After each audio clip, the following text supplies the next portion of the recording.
in the chat, put their what year you are and what your major is. And if you have more than one major, which one are you pursuing honors with, if that's okay. So take a moment to do that. I'll just see what it comes out like, and then I'll see if she just do a different one. It depends when she shares her screen.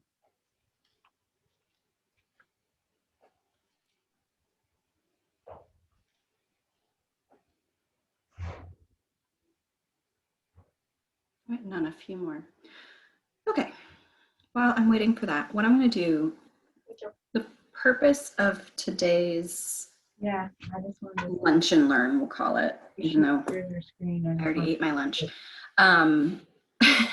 is basically to take you through how to find out who's in your department, who's available to serve as a faculty mentor, how to find out if those who are available are a good fit for you when it comes to your research interests, and how to approach said faculty member.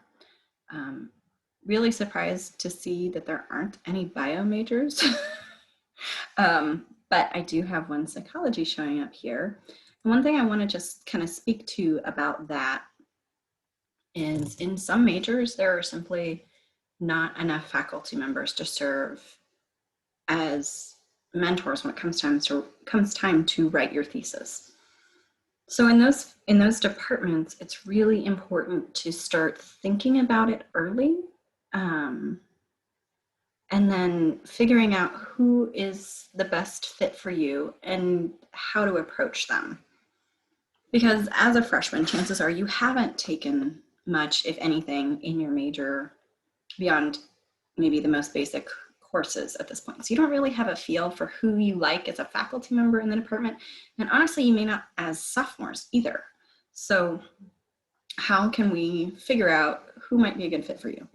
I did see there is one chemical engineering major, and I'm not 100% on how it is in chemical engineering, but you may be in a lab space depending on what you're doing. And when it comes to that, or if there's anyone who's chemistry or switches to chemistry or any of those things where there's a lab component, it's less whose research interests align with yours and more who has lab space for you.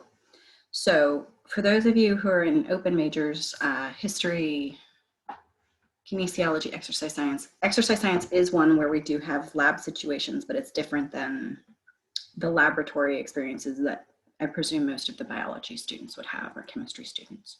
So, all right, I am going to share my screen. If at any time you have questions, feel free to put them in the chat. It's better for me if you unmute yourself, because I'm not gonna lie. Where will the recording of, I will have Louise Hancock send that out. So. Hi, Sarah. Yes, we can make sure that the recording goes out to all of you who attended. It sounds like you were on the way to say that as well, but yes. Yeah. Sorry, I missed you at the beginning, but yeah, we can make sure the recording goes out to this group. Absolutely. And to anyone else who's interested. So, but yeah, ideally, just because I'm less fluent with Zoom than Teams, just unmute yourself and ask any questions that you may have. And don't worry about interrupting me. So I have 3 juniors in the group. Have you guys started thinking about who you want to work with?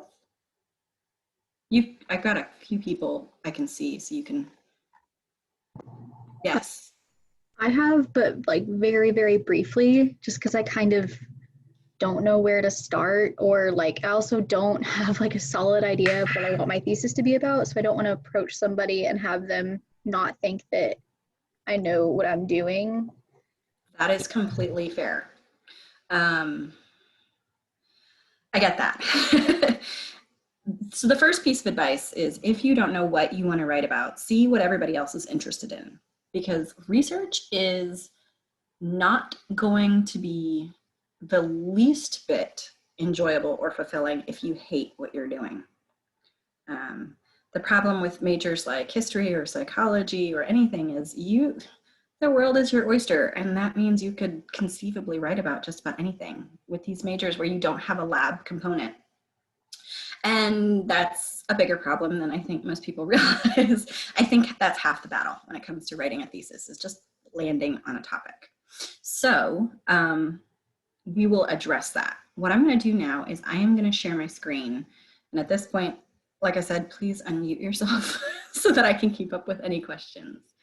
So, oh no, can you make me a host, Kelly? I can't share my screen. I got you covered. Thank you. Yeah, this is the story of it. All right. Okay.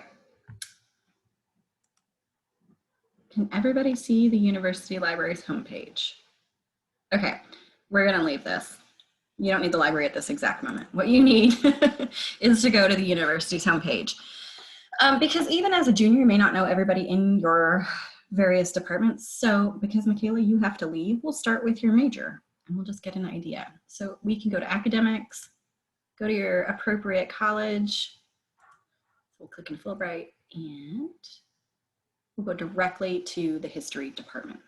And this will hold true for everybody. Go to your college webpage and then go to the appropriate webpage for your departmental major. And the reason for that is because you want to look at who the faculty are. You could also Google and get directly to it. I don't tend to use Google for that, but that's totally a legit way to get to it too. So directory. And then Michaela, I'm totally picking on you, I'm sorry. What are your vague interests? Are we looking at the ancient world, American history, a segment of American history? Mostly World War II, and I'm thinking maybe looking at like the Pacific Theater. Okay. All right. I have full disclosure. I don't know everybody's specialty in history. So another place, I'm gonna have you unmute yourself one more time. Who's an instructor or professor you really enjoyed? Well, right now I have Kelly Ann Hammond. Okay. And she's like my World War II teacher right now, and I really like her, so. All right, this is our starting point. Okay, we can't go to Dr. Hammond off the bat, because Fulbright requires that your faculty mentor have at least an associate rank. Basically what it means is it's someone who's attained tenure and they're going to be here to guide you through the entirety of your thesis process. It makes sense. Every college has different requirements for who can serve both on your committee and as your mentor. So you do want to check out those requirements on the Honors College page, but I can tell you right away in Fulbright that you need to approach people who have at least associate professor rank. So no lecturers, no visiting, no assistant. Clinical is a little bit different. There may be room for you to approach someone, but chances are you'll be told maybe they can be on your committee, but not your direct mentor. Sorry, but I'm gonna go ahead and use Dr. Hammond as an example to get you started. So if we click on the individual profiles, what we're gonna find is usually, hopefully, not all faculty members have filled out their profiles, a start on what the professor or faculty member is interested for their own personal research, perhaps what they teach, and most hopefully, where they're publishing, what they're publishing.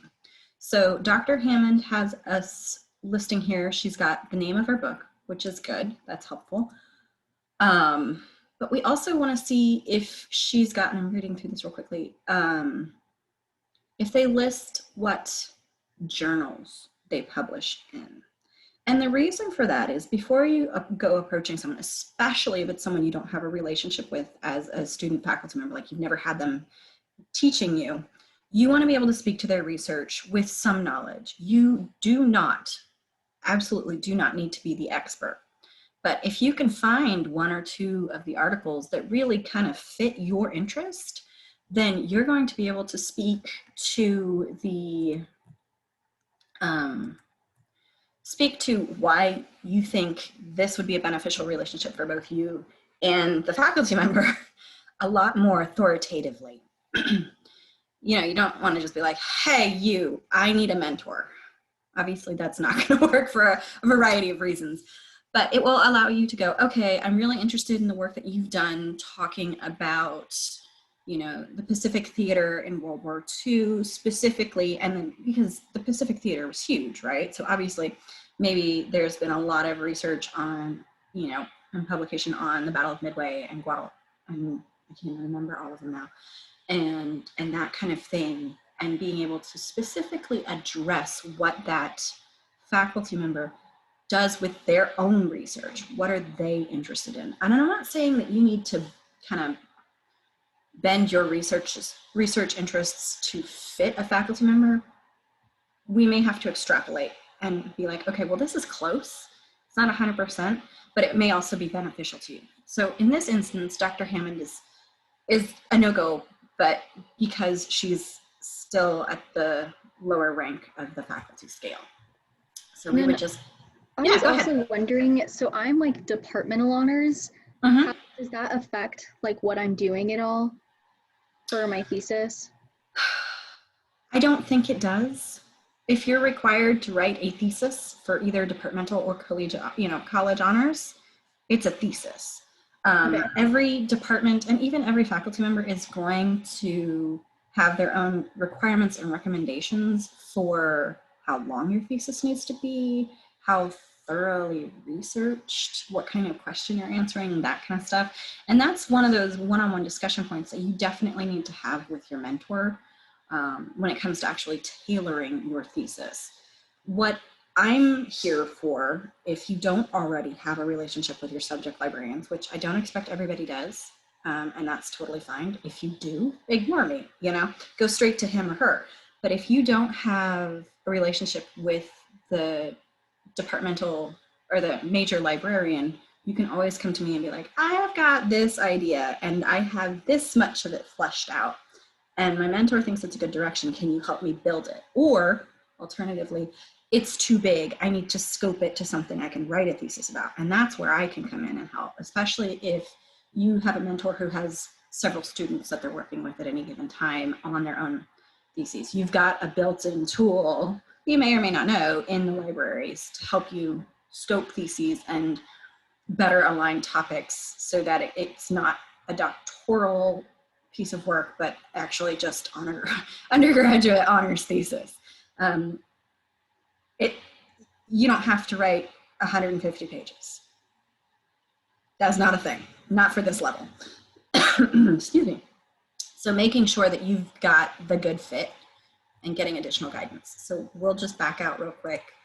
I don't even know who specializes in different things in history, so I'm just going to click on different faculty members so you can kind of get an idea of what you're going to find when you look at faculty profiles. So Dr. Muntz, he's definitely outside your time period and what you're thinking about writing.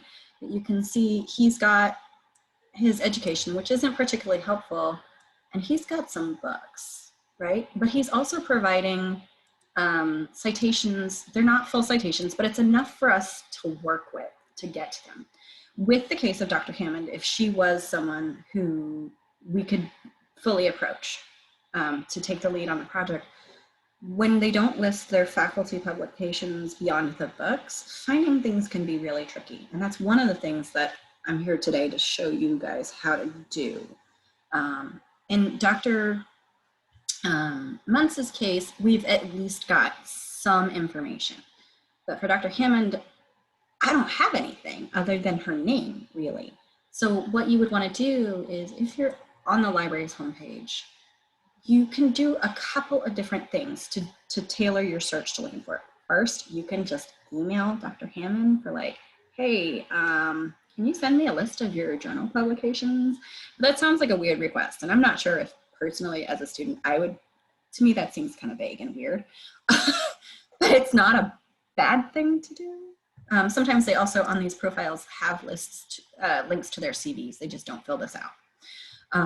So pay attention, they're usually linked like over here, right under their names. So he's got a website, but it's not actually there. So that doesn't always work. I think that's kind of a throwback.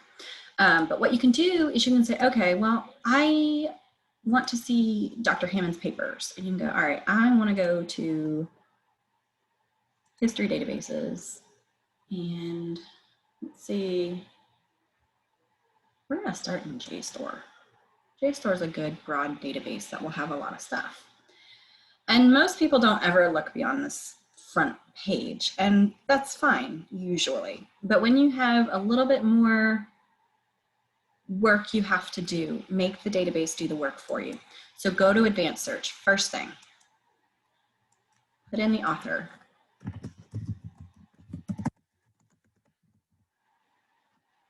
In a case like Dr. Hammond's, first, make sure you spell the name right.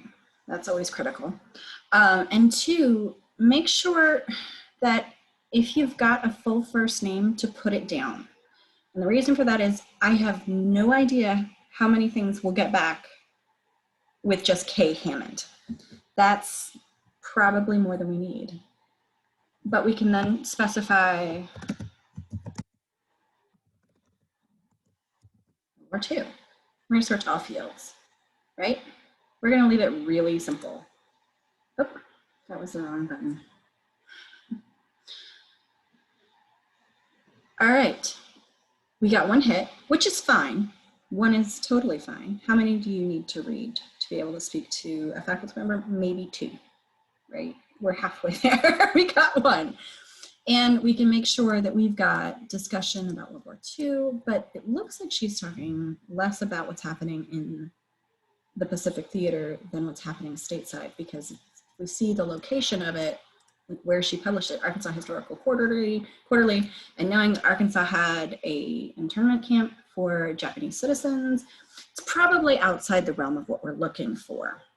So we might need to back up and just see what she's got. What you can do here is her name is a hyperlink. So now we've got others. She's got another article. This one is also in the Arkansas Historical Quarterly, so perhaps JSTOR is not the best tool for us in finding this particular faculty member's publications. The thing is, you don't have to search in a million different places. Try one or two just to see, and she may be early enough in her career that she hasn't published a whole lot. That's another challenge of working with someone who's still at the assistant level rank. I say this as someone who's been assistant level for 10 years because I'm clinical, but you know, we all have our research interests and our specialties, but we're not all on the same place on the kind of the spectrum of academia. So half the battle is knowing how to make the databases do all of the hard work for you. So JSTOR was a bust. So let's go back to our databases tab, and we're gonna sorry, I have two questions. Go for it. When do we need to have an idea, or like when do we need to ask somebody to be our mentor by? Okay, what's your major and what year? Animal science. Animal science, and I'm a sophomore. You're a sophomore. Okay. Mm-hmm.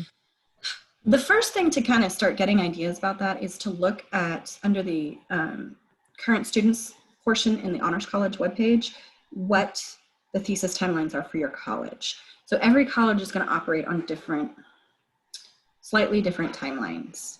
Okay. But is it like first semester of junior year? Because you need to be working on it between the summer between junior and senior year, right? Or is that not right? Not necessarily. Depending on what your thesis research is going to be, you might. So in animal science, what are you interested in? What would you like to be able to do as your thesis research? Let's start with that question. Wildlife. And my issue is it's all agriculture in Arkansas. So I'm running into that problem. So I don't really know what to do. Okay. Michaela, do you mind if we switch gears?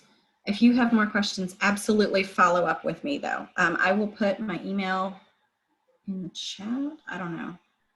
I don't know how to pull up the chat again while I'm sharing. And then my second question was going along with what you were showing, Michaela. So we don't necessarily need to have like a solid, like, this is what I want to do. we just kind of need to have an idea and like know their background? Yes. Okay. The challenge with research is sometimes you start vague because it Okay. may be a topic that's super interesting to you, but it's been researched. It's kind of like the dead horse analogy. Like it's hard to find, it's really challenging to find something new to write about it. Okay. And other times, if you were to go out and just start the lit review process of seeing what other people have written, and then you find you're not finding anything, or you're only finding adjacent topics, that's a whole other set of problems, because it's generally unlikely that there's something that no one's ever touched on before, unless it's in one of those like super cutting edge fields that I'm not an expert in. I can help with the research, but I'm not even up with all of the things that change. But it may be that there's new techniques for land management to help species, certain migratory species or something like that. And it's not being done in the US, but, we have to look further abroad to, what's being done in Germany or Russia or something. So we have to kind of be prepared to expand or shrink our scope as we need to. Okay. So what about wildlife? Like, that's huge.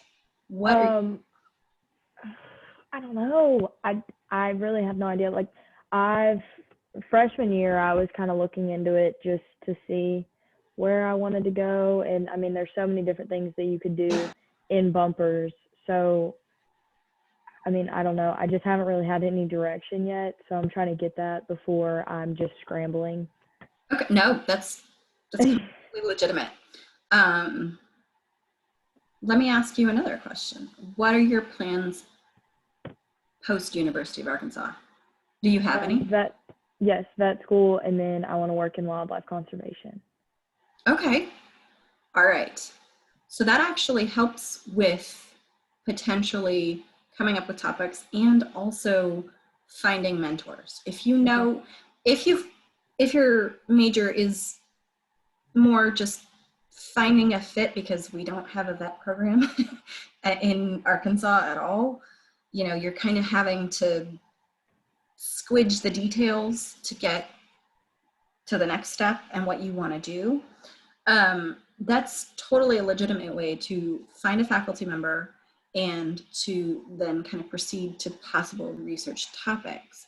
Yours might be one where we're a little bit research adjacent. So let's look at, I'm going to close out the history, and we're going to go back to colleges and schools. Did I just miss? Yeah, I missed bumpers. It's at the top. Okay. Animal science. Let's go. Find an expert. That seems promising. All right, and here is our faculty directory. I don't know enough about the animal science department. The librarian who does handle animal science is super well versed, but let's get started. Do you have a faculty? Have you taken any classes within animal science that are even remotely, not intro classes? I'm in a class with Dr. Huang right now and Dr. Thomas. Dr. Thomas was my advisor. I've taken more than one class from Jogan and Yancey. Okay. Yeah. All right. So different college, different requirements on who can be faculty mentors. Dr. Thomas is clinical. She's assistant, but she's veterinarian. I would start with her. You can always find the requirements, or I believe you can. I could be completely wrong, but the requirements for who can and cannot serve should be posted on the honors page. If they're not, talk to your advisor in the honors college. They can help you clear it up. And you can always approach Dr. Thomas or Dr. Huang right now and be like, who can I talk to? Who's someone that I can actually, work with and be in accordance with the bumper's requirements? But if we look at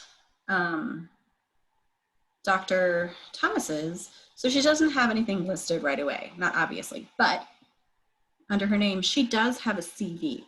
And faculty CVs should have at least a few publications. So research abstracts and experience. So you can see what she's doing. Do you have any other publications? The fact of the matter is she's probably a professional vet most of the time, not just doing classroom teaching. So she'll have fewer publications, but it's a good place to start. And if nothing else, like we don't have a solid body of journal articles to pull from, what you can do is you can go, okay, she's a veterinarian. What does she do? What is she interested in? And you can look to see if there are any other publications that we're missing, or just generally what's happening in that field when it comes to research. So you said get a vet degree and then go into wildlife conservation. Am I recalling that correctly? Okay. Yes. So you could go straight to, sorry, I'm getting chat notifications. I want to make sure I've got, okay. Bye, Michaela. So you can take, okay, you can stop and you can think about the fact that you want to go into wildlife conservation after doing veterinary medicine. What does that look like? You could go into some of the most basic databases and just start searching around for it. And that way you can approach Dr. Thomas or Dr. Huang or anyone else who you feel is appropriate in the department. I'm going to back up here to the full departmental page. So you can be like, okay, this is where I can see myself finding the research particularly interesting. Depending on what your research looks like, you may want to start as early as next spring while you're still a sophomore. It sounds daunting, but if you work on it, for 2 or 3 semesters, it's actually like, it's in much more manageable bite-sized pieces. And you can do, okay, well, I have to do some field research. I will set this time aside for it. Especially if you're not based in Arkansas and you're going to be, somewhere else for the summertime, see if you can find opportunities where you're going rather than trying to find something to accommodate it. Of course, always talk to your mentor first. So finding the mentor would be, I'm just gonna go back up to Dr. Clay here. And he does have a list of publications. This is really helpful. This is a lot easier than trying to find, not working from just a name. So if you go to Google Scholar, and yeah, I don't use the library's webpage if I don't have to. And I say this because you grab the title. I'm going to pretend for the sake of argument that this is an interesting article for you based on the title. I don't actually know. If you take an article title from any faculty member that you're considering approaching and you plug the article title into Google Scholar, it will get you to whether or not there's a PDF full text, and if there's not, how to connect to it through the university. But, let's look at the PDF. Do not read the whole article unless you really want to. Start with the abstract. Y'all do not have a ton of time, so think about what's going to be the best use of your time. It may be that the abstract isn't giving you enough, but it's on the right page. Then, by all means, at least read the methodology and the conclusions part of it so that you can speak to the work or the research or the experiment that was done during the process of the paper. And be like, okay, this is interesting to me. I want to build off this, or, it's a good fit for, I feel like it's a good fit for my research interests, and then actually list what they are. So you can do that and build, but you don't have to read, the full 17-page article or however long this is. I don't even know. 4 is short. I never find articles for examples that are 4 pages long. But yeah, there's no pressure on you to read the whole thing and become fluent in what these faculty members are doing. I don't want anyone to think that I'm saying that. So what's the purpose in us reading their publications at all? It's helping flesh out what their research interests are so that you can also... So they can help you. Yeah. Okay. So okay. When on those faculty profiles, some people are very, very brief and they say, I'm interested in, animal conservation, or wildlife conservation, but that's all they say. There are how many facets of wildlife conservation? What aspects of it are they looking at? It helps you go, okay, just because they said this doesn't mean it actually applies to me and my research interests. It's something to keep in mind in case there isn't anyone who is a perfect fit, because chances are there's not going to be a perfect fit for most people. But you should be able to figure out,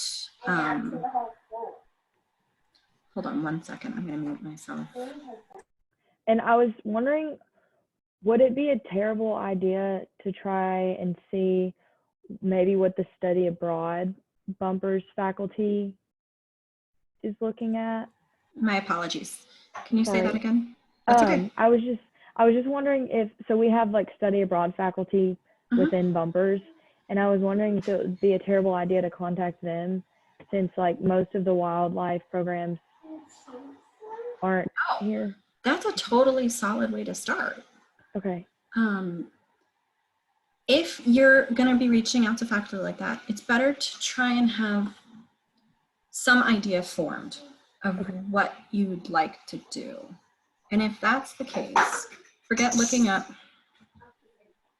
the authors of, who's writing what papers, but generally do a lit review search and see, if there's a specific species or classification of animal or region that you're interested in looking at the wildlife conservation, go to the library's website, use quick search, do wildlife conservation, bring it up. So like, okay, thank you. Wildlife, I can't spell. And let's say wild horses, because I know that's a big issue, not only in America, but Australia. So, what's out there? Start seeing what's already in the literature. Is what you're interested about it mentioned? Is it one of those things where you're like, it doesn't look like there's a whole lot there? That might be a great opportunity for new research. And that can also help guide who within the study abroad programs might be most appropriate to approach. Okay.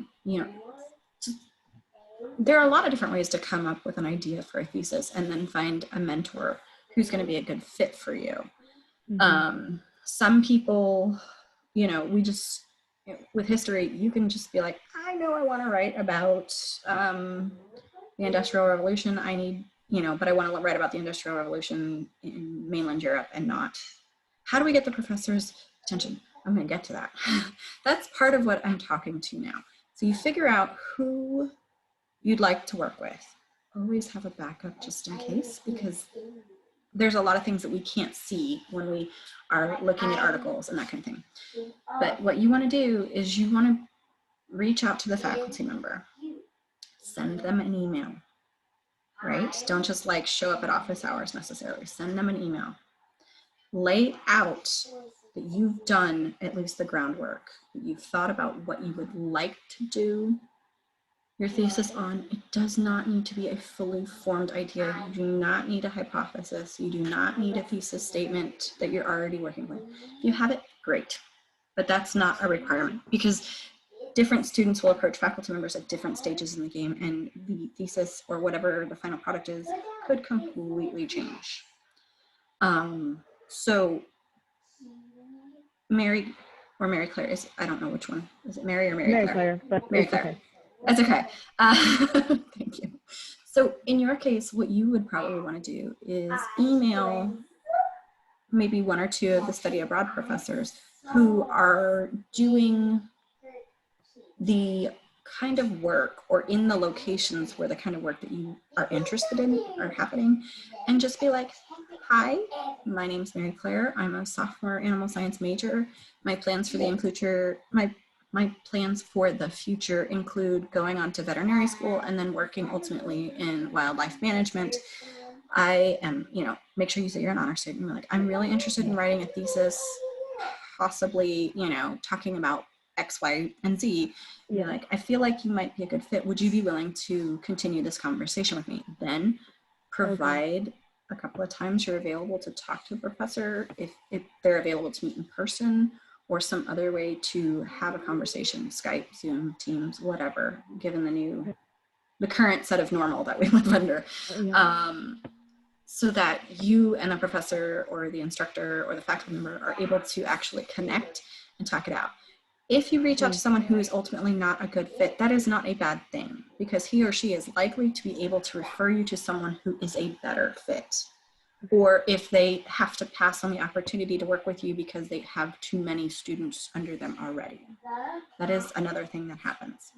Okay, So, once you get that mentor, will they then help you to know, like, you know, how many pages of these sources do you need to do? How many, like, cross your T's, dot your I's things? they should. You know? Now, Okay. one thing about writing a thesis is it's not necessarily going to be, you need to write 25 pages and have a minimum of 7 sources. You may not be able to do that. The thing about sources is you need to have enough to make your point convincingly, support your argument, or whatever. And that's going to look different for everybody. So that you're not going to see requirements for that usually. They may tell you have a minimum number of sources, but remember, you've got someone in your corner who can help with those sources. So if the actual lit review part of it is where you're finding the challenge, that's okay. You've got an entire team of librarians here who are available. In science, I'm just scared that, like, I'm not doing the right thing, and I'm scared that there's not going to be people to tell me. So I didn't know if that was the mentor's job. The mentor should help you with a lot of that. Good. They're going to be reading through your drafts, telling you if there's information missing, there's further discussion that's needed. They should be advising you on citation styles, requirements for that. If there are formatting requirements, all of that should be part of what the mentor is doing. Okay, that's what I wanted to know, because that's scary if you just try to this thesis when it's due and it turns out you did it completely wrong.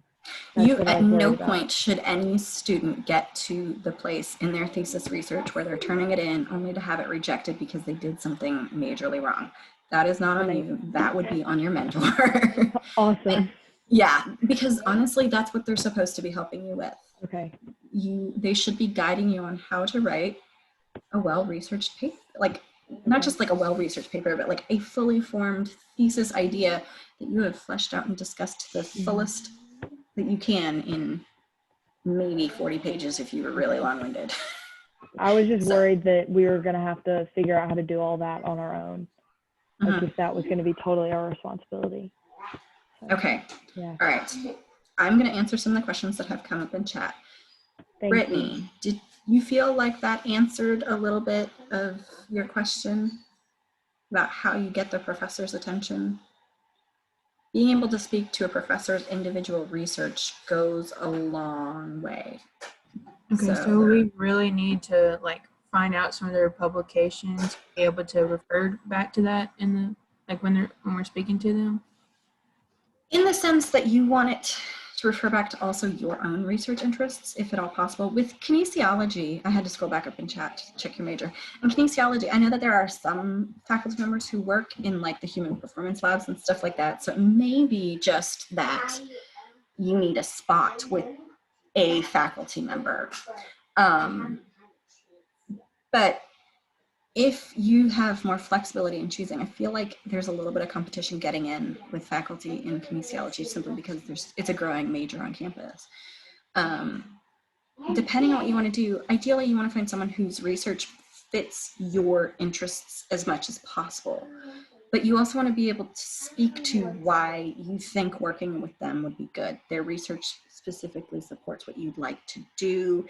It matches your career goals or what you want to do after undergraduate degrees. You know, are you planning on pursuing a professional program or, you know, going on to get a master's in kinesiology, you know, or something like that? What is it that you want to do next? Because it's not always about what you want to do today or what your research interests are today. It could be longer term goals.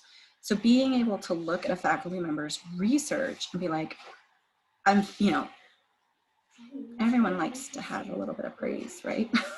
Even the faculty members. So if you can speak to someone's article and be like, I was really intrigued by this. It could be something you don't even fully understand because it's a little bit outside what you do, or you're just not that point in your academic career where it's been discussed.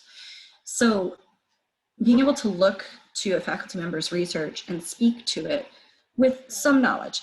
You don't need to be an expert, but some knowledge shows that you care enough to do, take the time to make sure that you're looking for someone who's a good fit for you, as much as just looking for someone to help you, right? It helps make that distinction of just like randomly sending out emails and, hey, I need a faculty mentor and I'm really interested in what you're doing.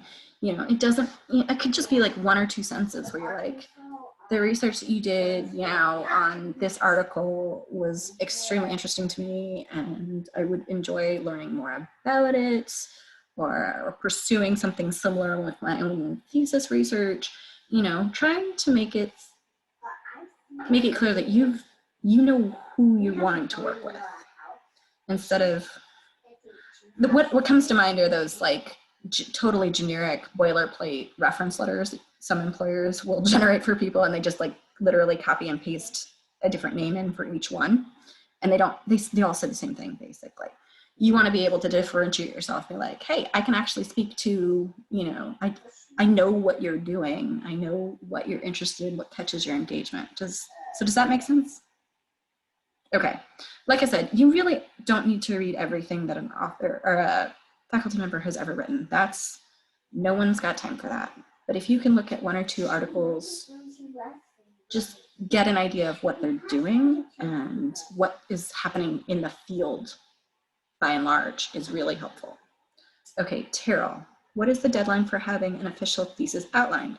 So the short answer is it changes from department to department and college to college. So if you're a sophomore English education major, and this is going to show my ignorance, would that mean you're in the College of Education of Health Professions? Yes. Okay, so the first thing you would want to do, and I've talked about it enough, let's see if I can get there. Doesn't even show up. Okay, we're going to do honors thesis, right? So the deadlines are different for every college and sometimes different within the majors. So it kind of comes to you to start figuring out what it is. I always feel like it's one of those like really well-kept secrets. Okay, but here we go. College of Education and Health Professions honors thesis. This should provide you timelines. Okay, so the first thing, you have to attend a thesis project meeting on the 29th, so in less than a week, if you haven't already. And that it will often tell you what year, freshman and sophomore honors students. Start to find a mentor. Does it tell you? Not necessarily by deadlines, but it should start getting things in helping. Sorry, you've also got checklists that you need to look at, and you can do the year by year to keep these kind of in mind for what your timeline needs to look like. Again, it's going to be different for every major and every college. Some majors have research methods courses that you are required to take before you can start writing your thesis, which as a librarian, I appreciate, but they are perhaps not the most interesting classes to take, I think, unless you're allowed to research your interests. So I can do that, but all right, so you have a thesis idea, I'm reading your chat, and you have a potential idea for a mentor, and you've already been in touch. That's pretty good. You can actually reach out to this person that you're working with or have kind of already done a soft approach with and be like, can you help me figure out when I need to have these things done? You can also talk to your honors advisor to figure out your exact timeline, but this should help give you a little bit more information, subject and defend project proposal. That's actually jumping pretty far, but it's going to give you an idea of, you know, what your timeline is when you do this. This is basically like, hey, this is my working title. This is who my mentor is. These are other committee members. It's some pretty basic information you need to have, but as you can see from the timeline, let me go back. Sorry, I'm working on 2 different screens and my cursor keeps disappearing. Tech troubles, it's just silly. You can see from the timeline that you do that after you do your thesis tutorial and after you find a mentor. So the first thing to go, bye Mary Claire. First thing to do, approach the mentor, start there, and then move into the class. So this is a 3000 level class. You probably wouldn't be expected to take it until at least 2nd semester. And that's only if you're like super motivated. And there's nothing wrong with that. But you may have other gen ed and just major requirements that you also need to get out of the way too. So that's where working with the honors advisors can help you figure out where the placement needs to be so that it best fits your timeline, but also it leaves you enough time to do the research that you need to do and figure out if it's going to include human participants. Do you need to get IRB approval? But your mentor will also be able to help you with some of that too. So yeah. Any other questions? You're welcome. Okay. Not necessarily you specifically in the group. Okay. Cheryl, would you mind would you be willing to tell me who you're considering working with or who you've already kind of reached out to? Dr. David Frederick of Tesseract. Okay. It sounds kind of cross stuff, but yes. Oh, it's okay. So my question for you, did you reach out to him because you you'd had him in a class or because you were aware of his work? I was aware of some of his work because I knew what field I wanted my research to be crossing, and he was in one of them. And so I'm taking one of his classes this semester, but I reached out to him late last semester over the summer. Yeah.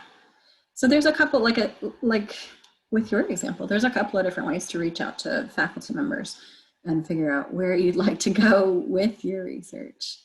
Does anyone have any questions that they're running into or other concerns? I'm happy to talk about stuff more broadly about the thesis.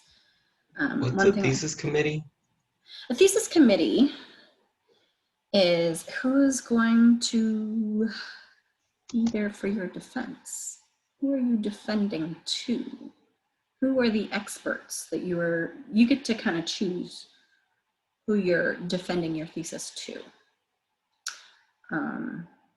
And that's one of those things where you have to figure it out based on collegiate requirement, like the individual college requirements usually. Like sometimes you need someone in your major, or your faculty member needs to be in your major, but you could have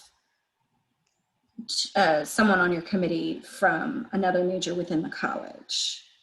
So you have one mentor and then 3 committee people.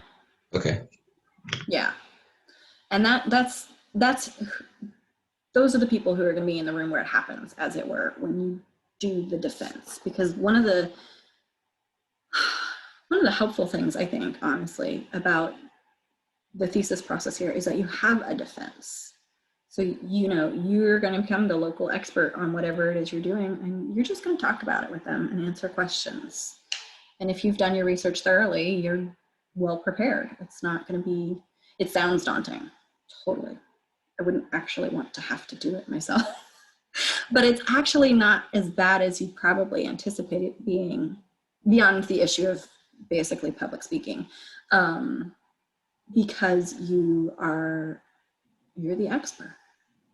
And you're going to just basically be reporting your findings, challenges you may have had in research, if you had to pivot while you were doing your research and you've talked about it in your thesis, or, you went in with one hypothesis and it was basically wrong. What did you find instead? What did you do? How did you handle it? It's going to be all kinds of questions about your research, but it's your research, you are the expert. So hopefully that will make it a little bit less daunting. Thank you. You're welcome. I'm having a little trouble finding the publications for one of the professors that I'm looking into. Okay.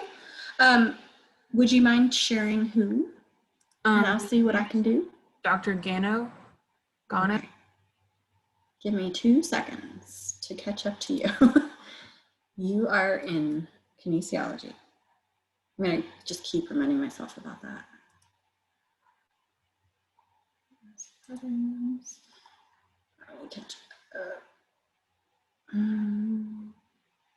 Is that part of the human performance and recreation, or is it? Let's see.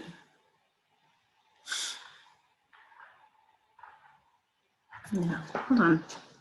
You know what? Sometimes we just gotta pivot.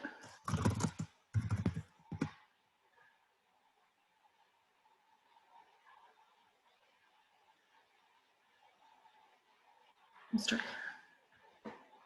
All right. Dr. Gano. All right. Are we looking at the same guy? Making sure I'm on the same page as you. Okay. Okay. CCV. So here's his CV.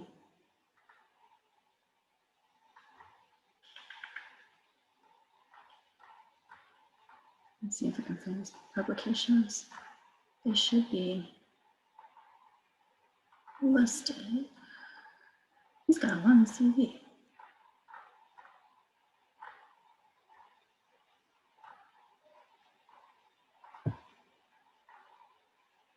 Okay, here we go. Yeah. All right.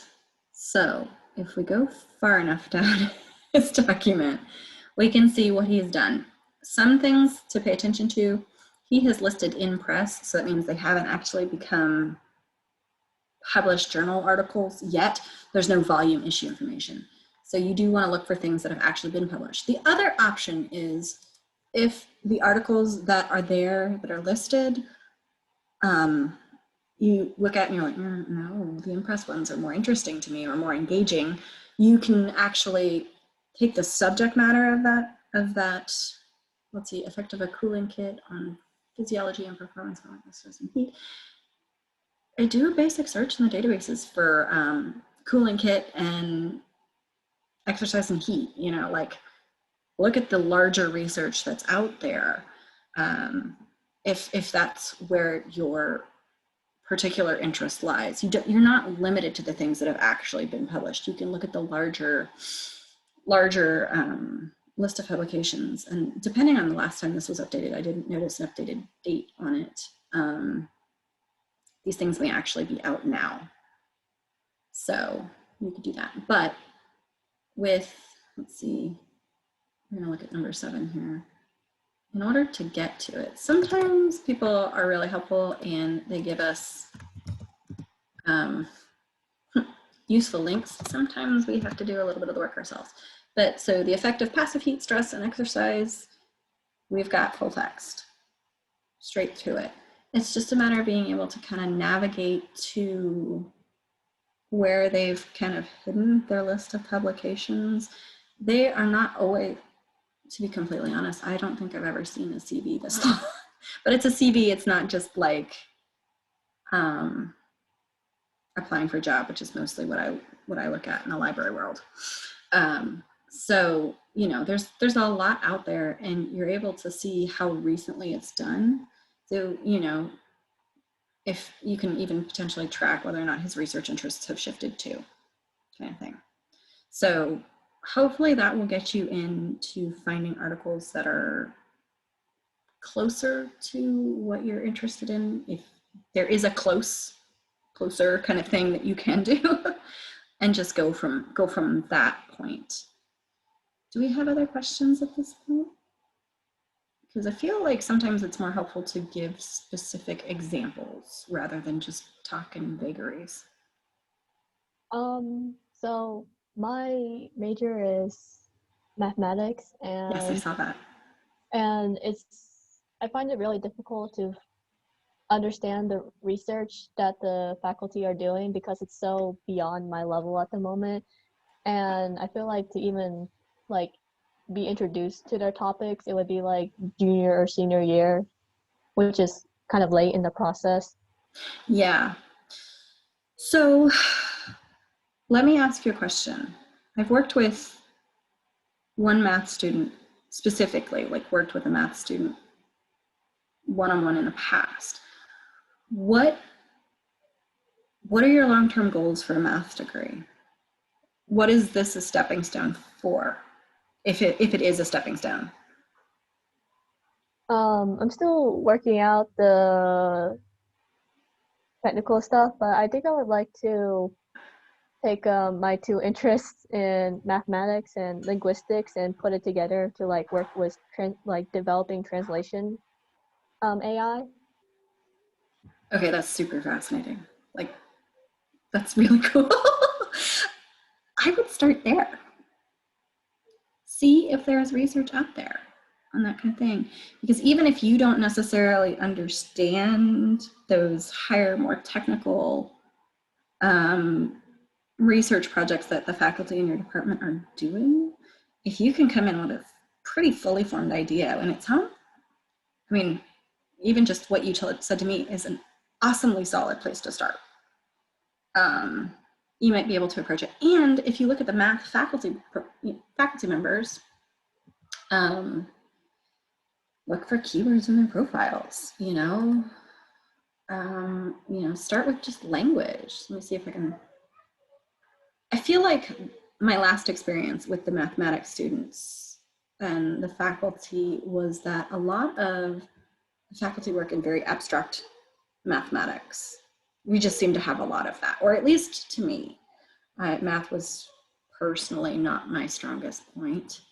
And I've not really done a lot with it. So when someone starts getting into a higher level math, I'm kind of like, I can't help with that. I don't know what to do. But let's see. Let's look at Dr. Feldman. Functional analysis and topology. Probably not going to be close to what you're doing. You can also start looking at who's doing AI within the department, if anybody. And when you're looking at a topic that kind of crosses fields like this, at least in the disciplines as they're organized here on campus, there is room for you to potentially look outside your major for at least committee members or kind of like an unofficial mentor. So for you, it may be that you wander into the computer science program and look at who's doing AI there, who's using AI in mathematics, or trying to use AI for language programming, depending on how closely or far you have to work to extrapolate to what your language programming idea is to theirs, and start to see what's happening. And honestly, I feel like you could approach members of the computer science department and be like, hey, do you know anyone in math who's doing this? You can also, so you're a freshman, right? Yes, ma'am. Okay, so are you actually taking math classes for the major at this point, or are you? Yes. Okay, so what I would do. Sorry. No, go ahead. It was just the very basic one, Cal 1. Okay. But yeah, the very advanced stuff, like the real major classes, begin around spring of sophomore year. Okay. That is not necessarily getting late to the research game. I think one of the challenges that honor students face when it comes to approaching the thesis is it feels like it needs to be this huge, long process, and it doesn't necessarily. Like, you can totally do thesis research from start to finish your senior year. I don't recommend that, but it's totally doable for most every major. There are a few majors where you can't, simply because you have to spend a certain amount of time in the lab. But in this case, with mathematics, you could conceivably do it the whole year. But I would say spring semester of your junior year, you want to have at least everything set up. That'll give you time to take things within your major and get into the more specialized stuff and get a feel for who the different faculty members are, and like whether or not your personalities mesh, because some people are great teachers, but they're kind of when it comes to being able to mentor. Everyone has their strengths. The other option is to just kind of look at these faculty profiles and just start to see if anyone's close. We got nothing for Dr. Goodman Strauss. There's the visit website. Also, there's the research tab that's semi-helpful. Yeah, some of these are helpful, some of them are not. Like, this page was last updated according to this in 1974, which is before I was born. Long before I was born. So it's not, you know, the website's there. So you're gonna find things. You can look at the departmental research and get ideas too. Not all departments even have this option, so math is helpful that way. But it's not necessarily gonna help you find what you're looking for, depending on what your topic is. So your mileage may vary with things like this, but I would definitely start to talk, you know, and just kind of get a feel for who is in the department, what their interests are, so that you can then reach out and be like, okay, I know this isn't what you do, but this is where my research is, you know, and I think what you do is closely enough related that you might be able to help me with it. If it's one of those things where it's kind of like you approach someone and they say no, if they don't say no because they don't have the time to do it, you know, they've already taken too many students or they're about to go on sabbatical or something, but they've said no because it's not a good fit, almost always those faculty members are going to recommend someone else for you to speak to.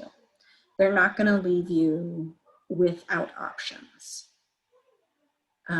So I applaud your concern at this point. It's definitely something that's outside what appears to be the research work that is happening in this department. So that is a big challenge, but you've got enough time where you could start looking at people. Sorry, chat just came in. You've got the time to start figuring out what's a good fit for you and who is a good fit for you. And I don't want to say, I say this without any kind of judgment. It may be that mathematics is actually not the best fit for a major for you. And that's something that maybe I may be saying incorrectly, you know, like as a freshman, you've got the possibility to change majors, but moving from Fulbright to engineering would be challenging because I know how many different things engineering requires up front for, you know, the first year students. But it may be that you've got, you know, a different idea. That's generally the beauty of college, is you go in thinking one thing and you discover that actually your interests lie here or something like that. Or maybe you end up with a minor in computer science or something, I don't know. But that should allow you the opportunity to start forging those connections on campus and help making better fits. So maybe that there's someone in math who's really friendly with computer science and you work with that person for that reason. Not necessarily because his or her research aligns with yours, but they have an aim of computer science, and that gives them a position to be able to address what you want to do a little bit better.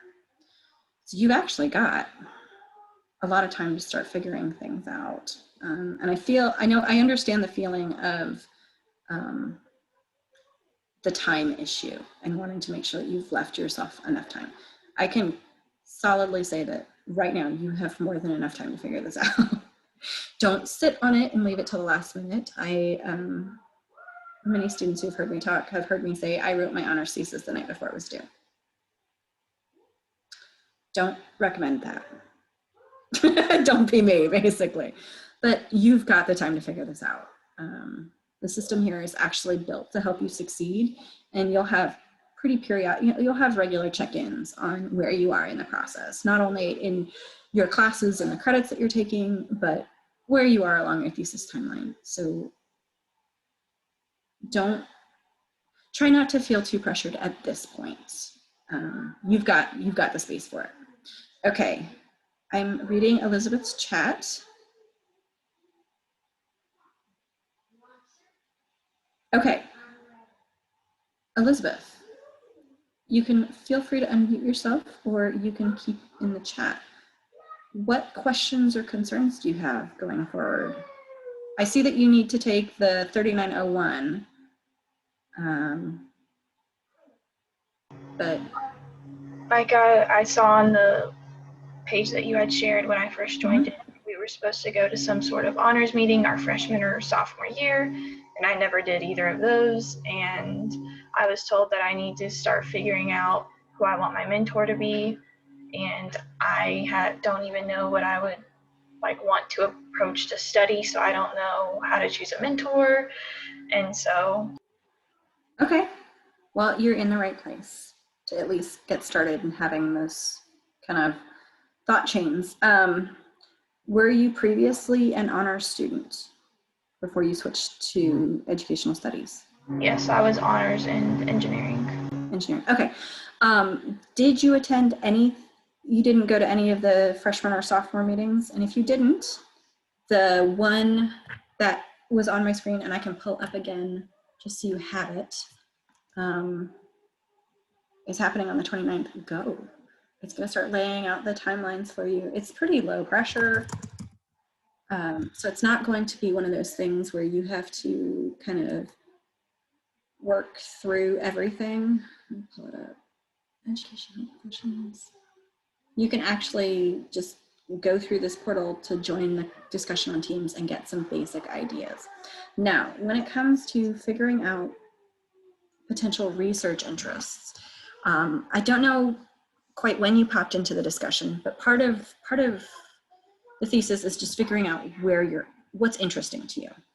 And so that may be as simple as going, well, after this, I plan on pursuing a career in, I don't know, maybe speech pathology or something like that. I don't know, I'm guessing.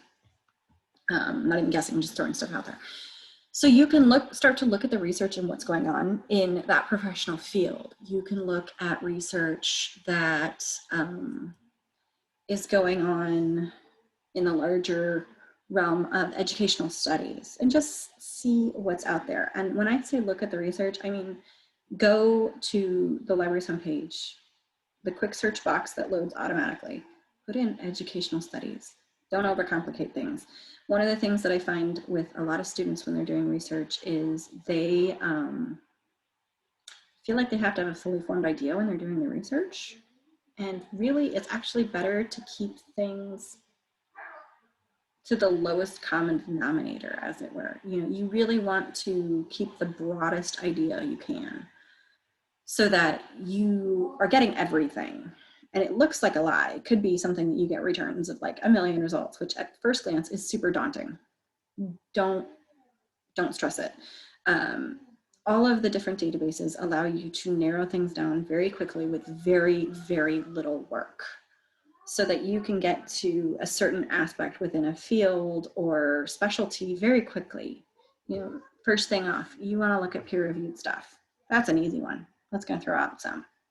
Then you want to go, okay, well, I only want to look at the most recent developments. So you can take your little calendar tool in quick search and say, last 5 years, you know, so 2015 to 2020, keep it real simple. And then, you know, in all of the databases, they're going to give you different tools. It's the same tool, but it will have different names across the databases. Maybe something like subjects or subject terms. Open those up, see what it's going to do is it's going to take the body of results that you currently have and identify which ones talk about this aspect of educational studies or this, and take you through it. You actually have on the list of subjects how many there are. So I'm going to actually share my screen again for a second so that you can see what I mean as a place to get started, because it is challenging. Oop, it didn't share. it is challenging to go forward when you don't really have any information or necessarily familiarity with the faculty. So basic search, educational studies. We got 5 million, so I was off by my guess. First thing, peer review. Then you can say last 5 years. We're down to 500,000, so we cut it down pretty significantly. And then you can go over here. In this case, it says subject terms. Use more, so you can actually see them. They'll be listed alphabetically, and you can just click them. This little number in the parentheses will indicate how many of the 517,000 results include articles about attitudes or cross-sectional studies or whatever it is that you're actually interested in. If there's an obvious keyword that you want to put in when you do your search, just to kind of see what's out there, throw it in up front. But don't feel like you have to know everything that you're looking for when you go in. That's the beauty of research. You never know what you're going to find, even when you have a pretty firm idea of what you're looking for. So be patient with it.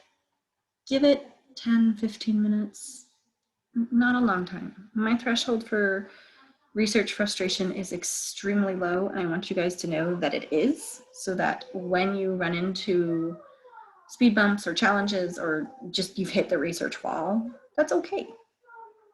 That's when you go, okay, who can I go to for help? You go, I know, I can talk to the librarians.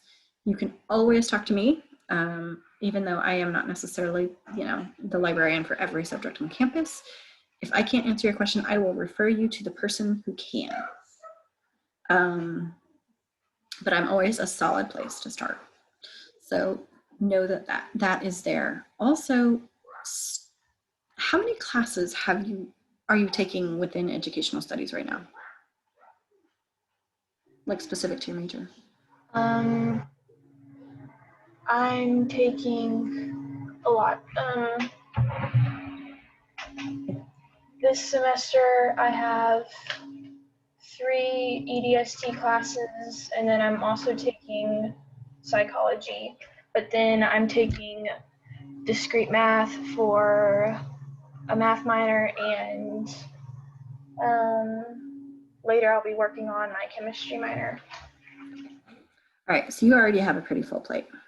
Yeah. My recommendation right now is if you have professors teaching your EDST classes, check out their profiles. Start there. Start with who you know.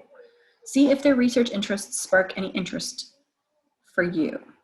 If you're not sure where you want to go or what your plans post University of Arkansas undergraduate are, that's fine. There's no issue with not knowing. In some ways, it means you have more room to figure out what you want to write about, which is also a challenge. I will fully acknowledge that. Having a blank slate can be very challenging. So what I would do is first look at those faculty members' profiles, see what they're doing outside of class, especially if you're taking some more general EDST classes. Chances are they're just the faculty members, what they're teaching you aren't necessarily where the research interests lie. Especially if they're not, like the later 3,000 or 4,000 level classes. If you're still having to take some of the basic ones because you changed majors, get an idea of what they're doing. Is there a particular reading thus far this semester that you have found engaging? What is it about it? What you've talked about? Start looking at what you're already doing to kind of get ideas of what's out there and what you can do and build off of that. And if you're not sure how to proceed after finding something that's interesting, send me an email. I will happily work with you one-on-one to figure out next steps, figuring out who we should reach out to, anything like that. That's what I'm here for. Does that help at all? Yes. Okay. Do we have any other questions? We're about at the 10-minute mark now. Hey, Sarah. Yes. It's Katie. Hi, Katie. I know that Elizabeth is here. Heidi is with our Honors College, actually, and then Kelly is our Honors College ambassador. So I think unless you thought of some questions while you happen to be here, Kelly, unless Kelly has questions, I think that might be everybody. Okay. Yeah, I was gonna say, it looks like we've kind of prepped a little bit. I'm gonna go ahead and pause the recording and thank everybody for being here.